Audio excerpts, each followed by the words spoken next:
All right, here we go. Tasting number 11 of Beauj Box 2026. This is the last recording. We're going to wrap it all up with the last tasting, wine number 12 next week with a Zoom tasting. So this is the last recording you're going to get. So enjoy while you can. Anyways, what tasting? This guy. 2022 Domaine Bertrand. Pisse-Vieille Brouilly is what we're tasting today. In case you are wondering why the name sounds familiar, because we have featured him before. I think it was 2 years ago. We featured their Fleury, Le Douai Fleury, 2 years ago. But this is their kind of like a flagship bottling. In fact, I wanted to actually feature their brewery last year, 2 years ago, but there was not enough available. But there is enough available this year, so we're finally able to get to their flagship. But I've always been a big fan of their wines. I think it's one of those great examples of new generation, the younger generation that's coming in, doing it right, respecting the tradition, carrying on the torch from their parents and old generations, but still making wine that punches that kind of old school Beaujolais, with crude Beaujolais that we like so much because it punches way above its price point. So yeah, anyways, that's what we got here. So let's get into it. You all have access to this. Will be attached to your email as well. But first, you got that map of France. You all know where Beaujolais is by now. I'm not going to go into that. The second one is the Beaujolais crew map. If you look, all of that is that kind of orange area is the brewery. Right in the center of it, you see completely enclosed within brewery is Côte de Brouilly, which is where we're going next week. That's the final crew, the last crew that we're going to taste. But yes, it is completely encapsulated within brewery. Brewery is that orange region outside of Côte de Brouilly. The brewery is the southernmost and the largest of all 10 crews by far. Brewery covers over 1,300 hectares across 6 different communes. It's also one of the oldest kind of recognized appellations in Beaujolais since 1938. So it's one of like the old school OG crews of Beaujolais. And particularly, I feel like these last 2 weeks, we've had these kind of back-to-back comparative tastings throughout Beaujolais. We had that the Centimore and Julianas, very different expression, right? Centimore has that like red berry, poppy, crunchy, really lifted. And then you have Julianas because the volcanic soil gets darker and deeper. So you have that kind of a more structure. You have that kind of comparison, the back-to-back. And then we had the Fleury and Moulin Avant, right? Very different. Moulin Avant, again, because of that manganese that runs through the granite, which is toxic to the vines. It makes it really like dark and deep and structured and all of that. And then you get to Fleury, and then it's just like floral, lifted, aromatic, ethereal, my favorite crew of them all. So you have that difference, the Queen of Beaujolais versus the King of Beaujolais, right? And then finally, this last one is particularly, I think, is interesting because now you have brewery versus Côte de Brouilly. So next week is Côte de Brouilly, which is completely encapsulated inside a brewery, like I mentioned. But not only stylistically, geographically, it's just a very different kind of place. So if you look at the attachment number 3, that's actually the Mont Brouilly, which is, I don't know if you can really call it a mountain, but it's kind of a glorified hill. It is indeed a deactive or the dead volcano that kind of shoots up in the middle of brewery. So that's what you're seeing. And if you zoom in, I don't know if you can really zoom in, but you kind of see the little chapel on top of it, which we'll talk about next week. But that is also on top of that hill, which is the Chapelle Brouilly Raison, I believe is the name of that chapel.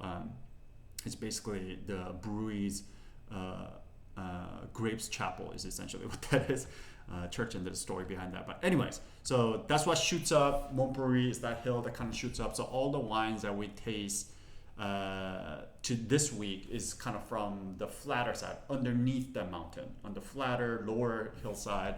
And then next week, Côte de Brouilly will be a much more on the hillside and higher in elevation. So we're going to talk more about elevation, also the soil type changes. So here you get a mix of granite, schist, clay, and all of that. And as you go up, you get a lot more volcanic basalt and volcanic influence as you go up the slopes in Côte de Brouilly, and the wines are very different, stylistically speaking. So Brouilly seems to be much more of that kind of approachable, much more youthful, approachable when it's youthful, more red fruit driven.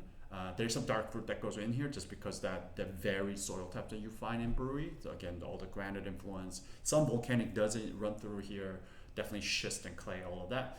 So it really depends on where you are within Brouilly, but in general, Brouilly is much more kind of a red fruit driven. It's more approachable kind of a crew, and then Côte de Brouilly becomes much darker, structured, tighter, quote unquote more serious wine. But we've seen this again over and over again. Santa Maure versus Juliana's, Fleury versus Moulinabat, and now we got Brouilly versus Côte de Brouilly. So we kind of see that influence. We'll be experiencing that for this week and next week. If you look at the map, so there's the attachment number 4, which is the Beaujolais soil map, and you can even kind of see it already if you look all the way down, go down to Brouilly and Côte de Brouilly. You kind of see how Brouilly, within the Côte de Brouilly is encapsulated inside of Brouilly, but the Brouilly, you see how there's so many different varied soil types. Like on the west, right, it's a lot more red, so that's all kind of granite and everything that you see. And as you see more in the east, you see that blue, that's that diorite, that kind of volcanic blue stone that comes through. If you go northeast, you find a little bit of that like alluvium soil as well. And then you go to south, and then particularly southeast, you see some of that volcanic and then diorite, the blue stone as well. But you start to see a lot more clay. So very kind of a different, varied soil type that runs through Brouilly. And that's kind of what separates it from the rest of kind of simpler Beaujolais, regional Beaujolais, or even Beaujolais Village, is that, yes, while in general Brouilly tends to be much more approachable, red fruit driven kind of thing, but because of all these different varied soil types and some volcanic and that blue stone running through and the volcanic soil running through, that it tends to have a lot of that kind of mineral background, mineral layer underneath it all, despite being approachable, and that's kind of what sets it apart. But yeah, so there's that. And then you look at attachment number 5, which is the Brouilly soil map. If you look at the top, there's a kind of blue arrow with a blue circle around the actual Ludi, where this comes from, which is Pisse-Vieille, which is, it's a funny name. It's actually, it means old woman's piss, essentially. And then you see where that is up top, around the commune of Cercier is where we are. There's a funny story. Interesting. So, I guess we never had a bottle from Pisse-Vieille, but yeah, so during the research, I kind of found out there's a story behind this name. I was wondering why this, there's a brewery, Ludi or Climat, named Pisse-Vieille, old woman's piss. But apparently this is a story. So there was once a very devout old vigneron's wife who went to confession regularly, but never had much to confess. So one day the priest got tired of listening to her and finally said to her, "Go and just sin no more." But she was hard of hearing. And in the Beaujolais patois dialect, that is a local dialect that they speak, pêche or péché, to sin, sounds exactly like pisse, which is to piss. So what she heard was go and don't pee anymore, essentially, instead of don't sin anymore. So that name kind of stuck. So apparently the story is that this old lady, old vigneron's lady, who was hard of hearing, heard the priest say, "Don't go pee anymore," as opposed to saying, "Don't go sin anymore." So the name stuck, and hence the name Pisse-Vieille, which means old woman's piss, is what essentially this Klima means, which is pretty hilarious. But anyways, there's that. But this particular Ludi site, the site parcel is 22 hectares, fully south-facing on a slope. A lot of vineyards in Brouilly are east-facing, so this was fully south-facing, which means plenty of sun exposure, a lot of ripeness that you can expect from here. Mixture of schist, granite, clay, with old kind of 80-old vines, so a lot of old vines, a lot of a mineral kind of a structure or soil type that runs through, with a brilliant sun exposure is basically what this site would be known for. Apparently, I didn't know this, but it was also first acquired by the Bertrand family in 1958 upon the founding of the family Domaine. So it's one of the original purchases at the founding of the Domaine. So since then it's kind of become this bottling has become cuvée has become their kind of flagship bottle, like I said. So here we are. Old Woman's Piss, flagship bottling. That's what we got today. All right, so let's talk about who makes this. So if you go to the next slide, which is, this is actually, you should check this out. This is applies to this week as well next week. But the attachment number 6 is a Brouilly versus a Côte de Brouilly soil type. So as you can see, and again, Brouilly, like I mentioned, has a lot of different various soil types. This is in general speaking. So Brouilly, you see that kind of decomposed granite. Some of it gets into kind of sandy, kind of a really fine texture, but on top you see that kind of decomposed granite rocks. But then you look at Côte de Brouilly, you see how much bigger, also much darker. So that's the volcanic rock. So it's a volcanic versus granite. So it's kind of different soil types. And obviously that has a huge influence in terms of what style. And of course, we'll talk about how the elevation comes into effect next week as well from Côte de Brouilly. So check that out. And then finally, if you go to the attachment number 7, this is the family. So Maurice, Jean-Pierre, and Julien is the name of the family that are in here. So Domaine Bertrand, the Maurice is the mother, Jean-Pierre is the son, Julien is a father. It's basically what's happening here. I'm sorry. Sorry, Jean-Pierre is the dad and Julien is the son. Sorry. So Maurice the mother, Jean-Pierre is the father, and then the young guy in the middle with glasses is Julien Bertrand.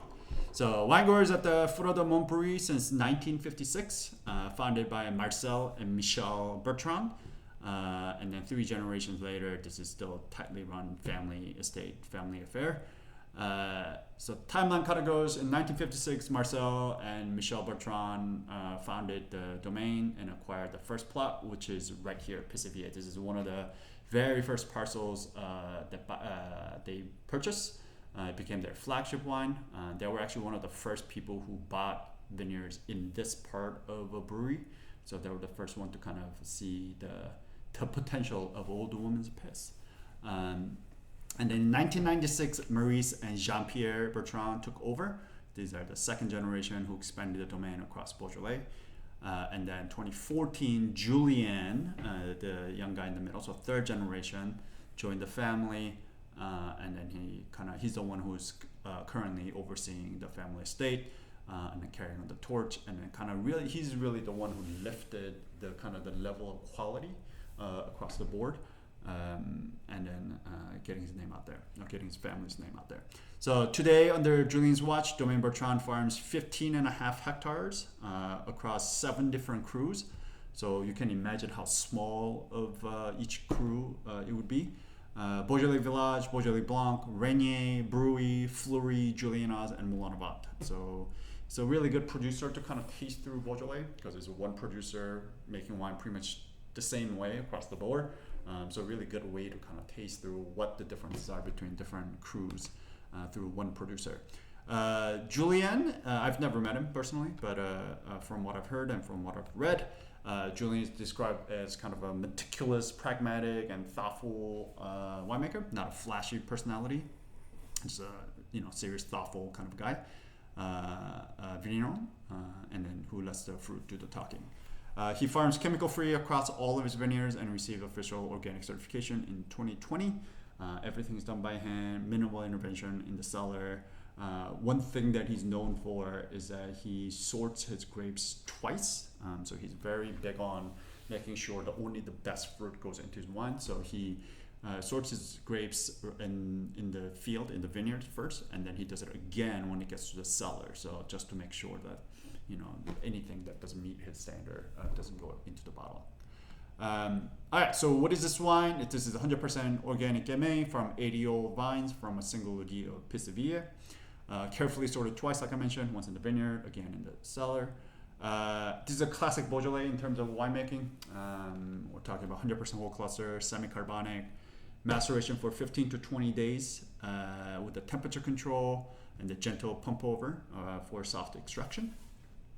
Again, what that tells me is that what he's trying to do is really preserve all that delicate kind of aromas and then the freshness of the fruit, trying to be really gentle and keep the temperature low during the fermentation. Then he presses with a pneumatic press, again, gentle form of pressing. And then it's aged in concrete tanks and demi-muid. We've been saying that a lot, which is that kind of mid-sized old barrels for 12 months. And then it's bottled unfiltered, unfined, with just a touch of sulfites at bottling. Some of his bottlings, he does also 0-0, depending on the vintage. But this particular one, he does add a touch of sulfites at the end. Particularly the ones, I've heard that his wines in France, that are sold in France, are actually a little bit different because he tends to go a lot less on sulfites, and then the wines that are coming into the States tends to have a little more sulfites. But I've personally never visited them myself, so I can't vouch for that. But I trust the importer's word. Anyways, so Pisse-Vieille, this is one of his most quote-unquote serious, age-worthy expression. And when we get to tasting it, we'll talk about it. But while this, to me, this wine, this brewery particularly, is atypical in a way. It's typical and atypical. It's atypical in a way that there's a lot more kind of seriousness. That like this goes to show that brewery is not just a glue, easy to drink, pounded kind of wine. You can actually produce age-worthy, something deeper and darker, a little more structured, and you can get all of that. But at the same time, it doesn't lose any of the freshness and kind of an immediate joy of approachability and joy of drinking that you find in brewery. So it's kind of like the perfect in-between, if you ask me.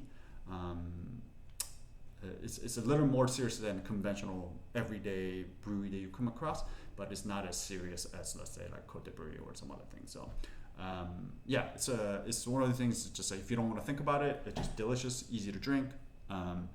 But if you do want to get geeky with it, there are like layers in there that kind of makes you come back and take another sip. It's like, what's happening here? Which are honestly kind of the wines that I really like to go drink these days. If I don't want to think about it, I don't have to think about it. But if I do want to think about it, there's enough there that it keeps me coming back, like intellectually intrigued. So, all right, cool. Let's taste the wine. Oops, sorry, I should have pulled up the grid. Let me go pull it up right now. Here we go.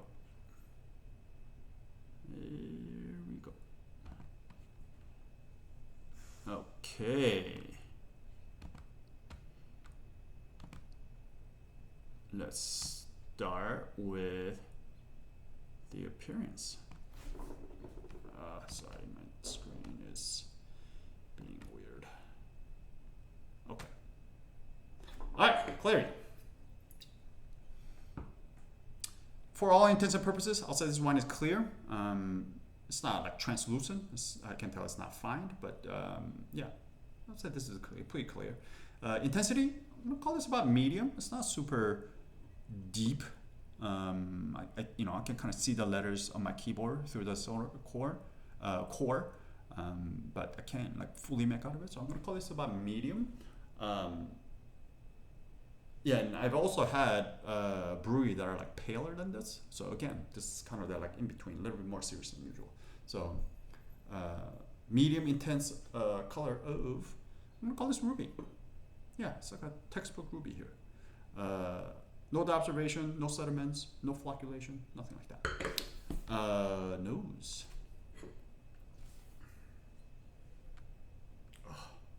Smells awesome. Smells delicious. First of all, this wine is clean. This wine is sound. Let's see. I'm smelling here, which is what? 2 inches? I'm gonna call this pretty expressive. Medium plus aromas. Ooh, what do I get?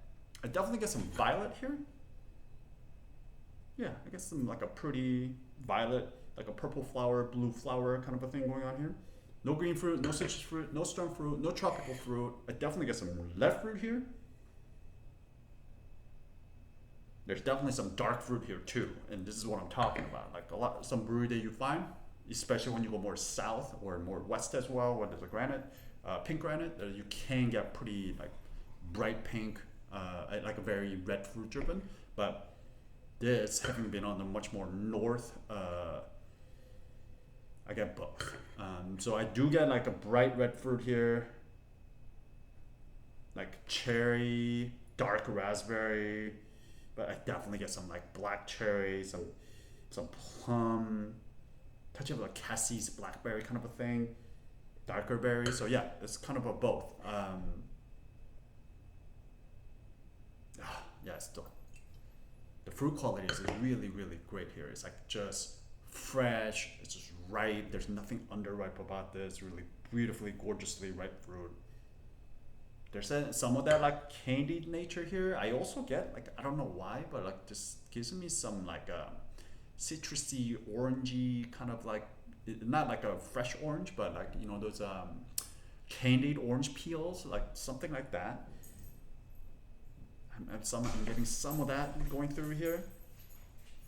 Maybe it's like the semi-carbonic, this is carbonic speaking, but there's definitely some candied nature to this fruit. I mean, the really fresh fruit as well, but like some of that kind of high tone candied fruit running through here. It's like dark fruit, like the core of dark fruit with all this like a sprinkling of you know, high tone like a red candied fruit, and then like candied zest, orange zest, and things like that thrown on top.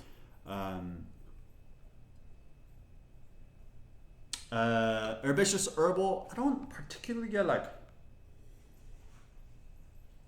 herbaceous. There's nothing like that. It's green, herbal, anything like that. But what I do get here, maybe some spice. I get like a little bit of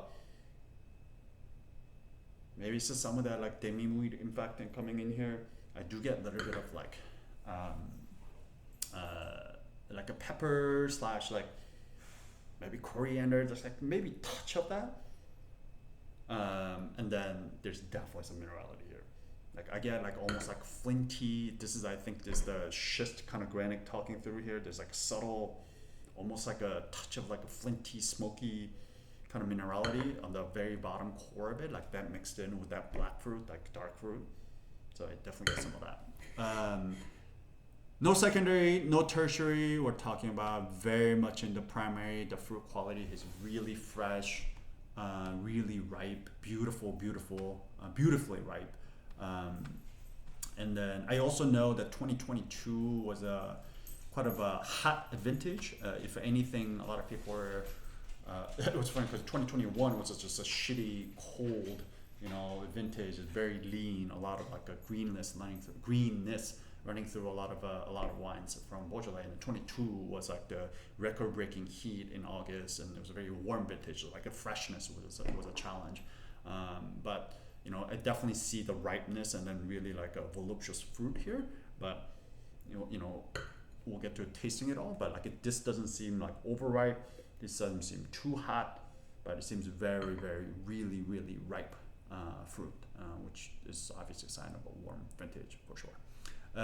All right, let's get to the palate.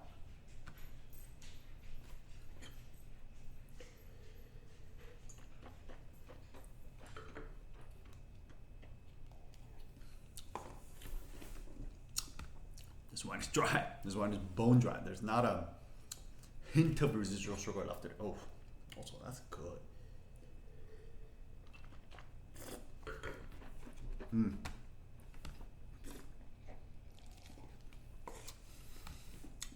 That's delicious. This wine is dry. Acidity. There's some acid here.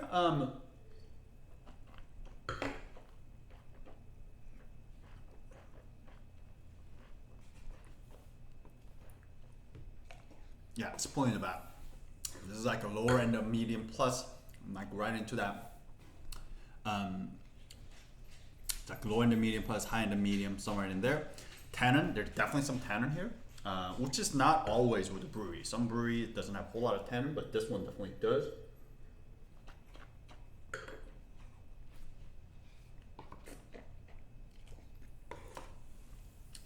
Yeah, I'm gonna call this a medium tannin. It's definitely present. It lets you feel very fine grain, not like chewy green tannin. Mostly probably from the skins, not like unripe stems or anything like that. But yeah, medium, very fine grain, soft tannin. Alcohol, I don't know, 13.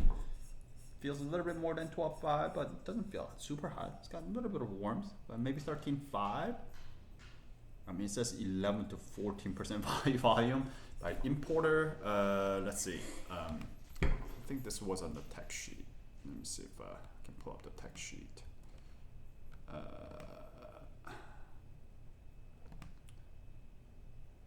Come on.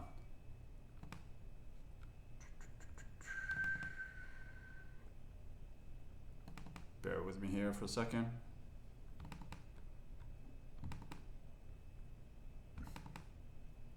There you go. Domaine, Bertrand. ABV. Doesn't say. So, doesn't say. Don't know. To me, I would call this about 13%. It's kind of what it feels like to me. It feels a little bit more than 12.5. But not over the top, like it doesn't feel hot. Definitely alcohol is a little, the presence is there, but nothing out of the ordinary. And then also, that may be also me just knowing that 2022 was a warmer vintage, so I may be calling 13 instead of 12.5, but you know, 12.5, 13, nothing out of ordinary for Beaujolais. So medium. Body.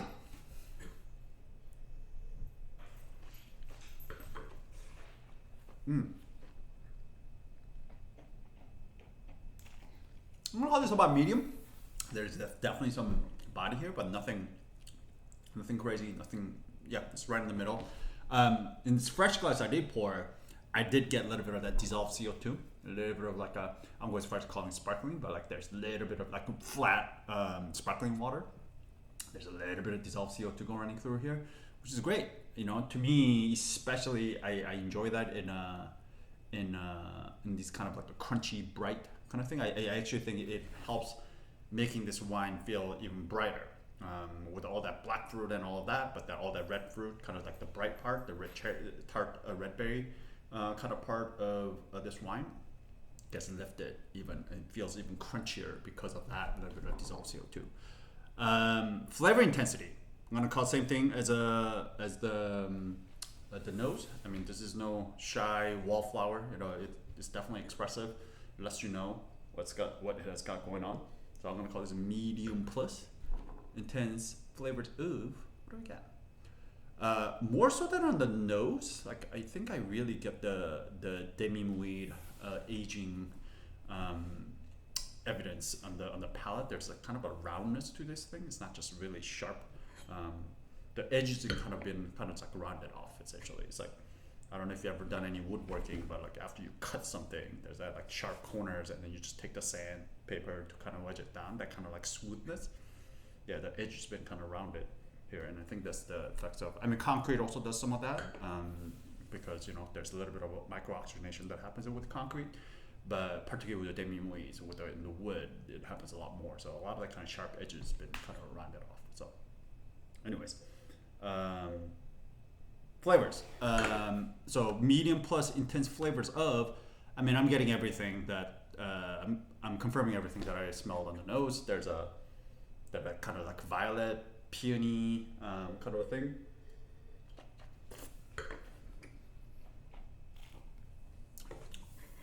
Definitely both red fruit, black fruit.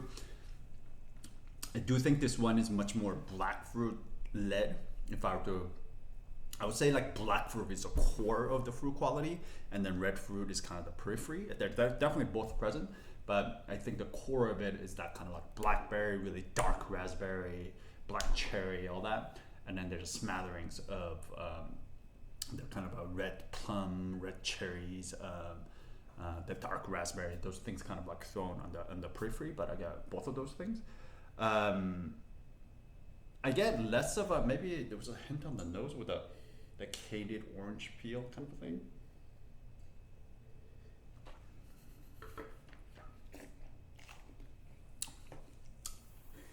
I don't know. I don't know why I keep saying there's some sort of like a citrusy, orangey, candied orange peel kind of a thing going on for me. My mind keeps going there. But yeah, so all of that, no herbaceous, no herbal, but I will say what I was saying earlier on the nose about there's a little bit of spice. I called it maybe coriander, but I think now that I'm tasting it, I think it's a lot more of just a whole cluster. The fact that this has all the stems included, there's that kind of like that stemmy spiciness that you get. I do get some of that here, for sure. And then that's just like a mineral core. There's that.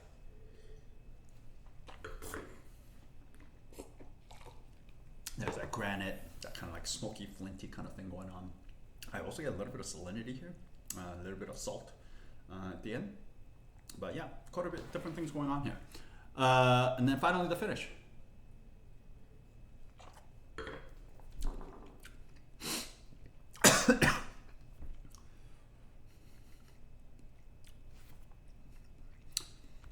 Yeah, I'm gonna call this about like lower in the medium plus, high in the medium, somewhere in there.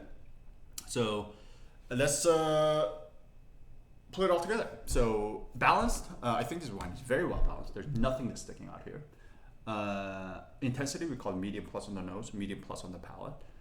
Complexity, we had the flower, we had the red fruit, black fruit, fresh and ripe, but also candied peels, a little bit of high tone. Salinity, granite, schist, a little bit of spices, stemmy things. So quite a bit of things going on in the medium, but no secondary, no tertiary. So I don't know, call that high end of medium, lower end of medium plus, but yeah, call it medium. And then the length we call the medium plus. So put it all together, very balanced, medium plus concentration, high end of medium, something medium to medium plus complexity, and then medium plus length. So when you put it all together, the average here is much closer to medium plus than the medium. So I'm gonna call this very good. Level of drinking, potential for aging. I think this one is drinking beautifully right now. It's got this 2022, so it's got 4 years of aging on it. Still very much in the primary. There's nothing secondary, tertiary coming through.